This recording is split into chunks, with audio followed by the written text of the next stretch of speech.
After finishing in the bottom 10 in the NFL in sacks in 2 of the last 3 seasons, obviously and clearly the Seahawks have a need at pass rush if they want to move forward and get better at getting after the quarterback.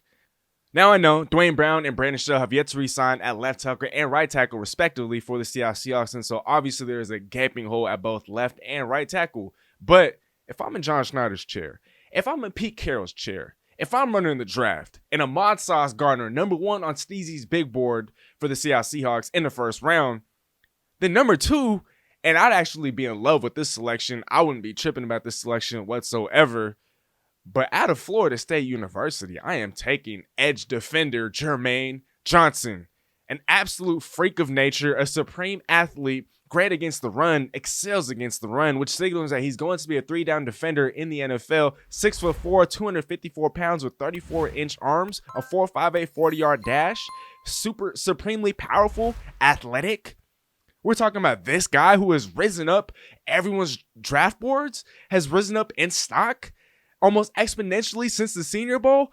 I would love a Jermaine Johnson who is number 2 on Steezy's Seattle Seahawks Big Board in the first round. And I'm your host, Calvin Domingo, aka Steezy A. Smith. In today's episode, we will be breaking down the number 2 prospect on my big board, and that is edge defender out of Florida State University, Jermaine Johnson. Let's hop right in, shall we? Here comes the,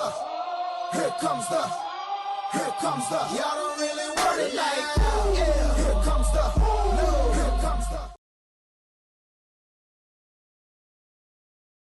As I alluded to, Jermaine Johnson absolutely dominated the Senior Bowl. During the 3 days of the Senior Bowl, he was just absolutely demolishing defenders, one-on-one, drills, in practice. He was the star of the show, and arguably he was the best prospect at the Senior Bowl. To no one's surprise, the Seahawks were one of the many teams that actually had a visit and a meeting with Jermaine Johnson, and they weren't at all worried about the fact that Jermaine Johnson kind of had a rough period at Georgia immediately following his transfer from Independence Community College. While he didn't have the most playing time over there, the Seahawks decided that the situation just wasn't optimal, so they weren't going to judge him off of that. Here's what they had to say. According to Jermaine Johnson, they just said in front of everybody, so we're not going to judge him off any other years of college. Coming in from junior college to Georgia, a lot of complications can't happen. Let's not judge him on different complications. Let's judge him when he's in a comfortable environment and used the right way and when he's happy. That, Johnson added, made me feel really good. And when I look at the Seahawks defense, like we've talked about in previous episodes, Clint Hurt wants to implement and wants to install more of a downhill, more of an aggressive defense, one that's less zony and one that presumably involves more and more blitzes. When you look at the body types of a Jermaine Johnson, like I alluded to at the top of the show, 6'4", 254 pounds, 34-inch arms, massive arm length. Someone that could really use his long arms to not only initiate and engage against run blockers, but to really use that length to get to ball carries. I mean, he is relentless, absolutely relentless in his pursuit. And like I was just about to say, when you look at some of the pass rushers in Seattle's system at the moment, Uchenna Owusu, 6'2", 254 pounds, Darrell Taylor, 6'4", 267 pounds, and Jermaine Johnson, again, 6'5", 254 pounds. These guys all have similar builds, similar frames. They're all similarly athletic, similarly strong and physical. And when you look at Jermaine Johnson, while he didn't have the most playing time over in Georgia, what that did show us was his versatility. It highlighted his versatility, his ability to drop back, not only in coverage, but to also put his hands in the dirt. You can get him after the quarterback. He can stop the run. He can occasionally drop back and hold his own in coverage. Or in a scheme like Clint Hurts, you're going to need that from your 3-4 outside linebackers, from your guys on the edge. They're going to have to be able to drop back. They're going to have to be able to get after the quarterback. They're going to have to be able to set the edge and stop the run. And with the Jermaine Johnson, who is an absolute physical specimen, I mean, oh my goodness, this guy is an absolute monster. This guy is a beast on the football field. Here are some of his strengths. He's a very instinctive and a consistent run defender. Now, if I had to choose between run defense and getting after the quarterback right now, I'd probably have to say he's the best edge defender getting after the run. That's not to take anything away from his pass rushing prospects. And according to a very credible source, he could actually be the best pure pass rusher out of this class. Greg Cosell is an NFL analyst, and he spends the majority, if not all of his time, breaking down film and breaking down NFL draft prospects. Here's what he had to say. He's got excellent closing burst and speed, Cosell explained. So I really like his tape a lot. He had some really dominant snaps in the run game versus North Carolina State left tackle Ikem Okongwu, which is pretty surprising given Okongwu is a man amongst boys when it comes to the run game. The nephew of Howard Cosell, the late NFL broadcaster, Greg Cosell, is highly lauded and is very credible amongst NFL insiders for his football knowledge. And like he referred to, Ikem Okongwu, arguably the best tackle on everyone's NFL draft boards, was utterly dominated. And maybe I'm slightly exaggerating, but I think if you guys go back and watch the tape, watch the film, Florida State University versus an NC State, Jermaine Johnson won his fair share of reps. And if anything, after watching the game over again, Jermaine Johnson won that battle. And we're talking about a 6'4", 315-pound Okongwu who was easily the best mauler, the best run blocker in this class. And for him to be dominated, for him to have lost against a Jermaine Johnson who was a relative unknown at that point in time, I think that says a lot. And when you look at a Jermaine Johnson,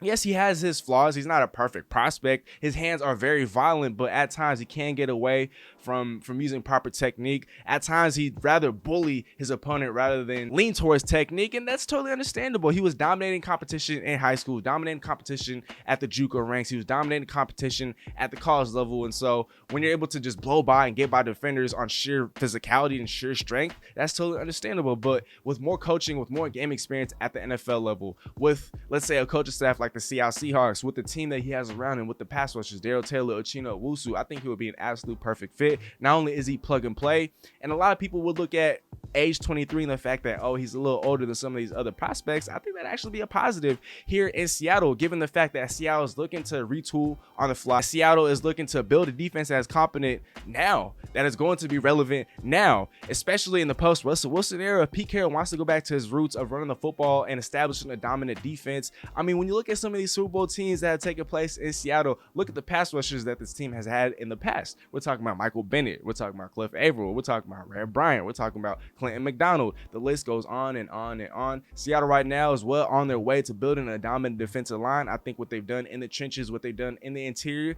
has been absolutely phenomenal. I think it's flying under the radar. I think not a lot of people are paying attention to that. And when you bring in a guy who's not only great against the run, but a guy that could get after the quarterback, a guy that Seattle so desperately needs.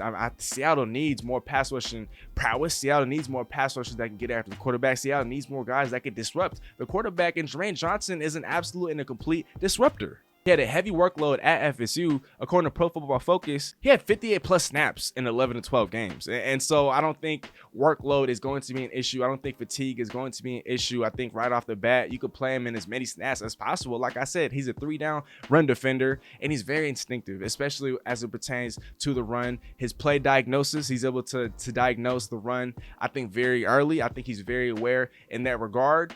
And look, he's going to be a dominant player in the NFL. He has been rising up draft boards. He is a lock to go in the top 10. If he's still on the board and if Sauce Gardner's off the board, then John Schneider, Pete Carroll, put me in, coach. I'm taking Jermaine Johnson out of FSU.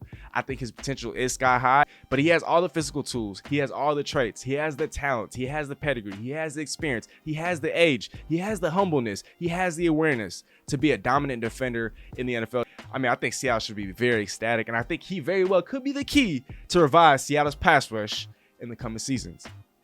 That was going to be it for today's episode. You guys, as you guys can see on the board in front of me, Jermaine Johnson is the number 2 prospect on Steezy's big board right after Ahmad Sauce Gardner. We will be dropping the third installation, the third episode of this draft series sometime in the next couple of days, where I will reveal the third prospect on my big board. Well, right now, as the board reads, number 1, Ahmad Sauce Gardner. Number 2, Jermaine Johnson, an absolute and a complete disruptor, a complete game, who could very well be the best pass rusher out of this draft. I have very high hopes for him, and I would not mind at all. I would be very ecstatic if he were to land in Seattle. As I mentioned, that was going to be the end of today's episode. I hope you guys enjoyed.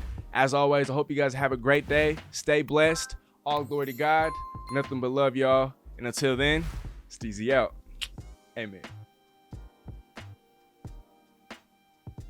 Again, this video is going to be dedicated to Mr. Todd Nas. While that concludes this video, we have loads of other content. You don't have to stop watching there. Other content on our channel homepage, as well as our social media platforms.